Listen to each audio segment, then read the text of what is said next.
Sige pre, start. Ay, ano mo na yan Jun? Yung enduro. Start pre.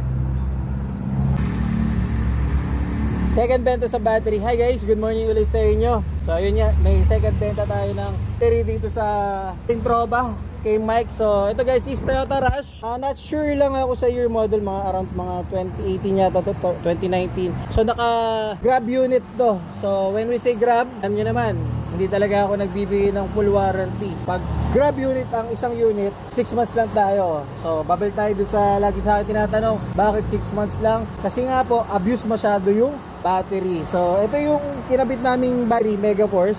Yan, no? So ang battery pala guys ng Toyota Rush is reverse. Nandito yung positive niya. Ano yung malalaman na reverse? Ito lang nakalagay dyan, no? R. B20R, ibig sabihin reverse yan. Tapos pag B20L, polarity. Yan. And then may trade-in to na old battery. Yan, NS40 na enduro. So trade-in value na ito guys is 200 pesos.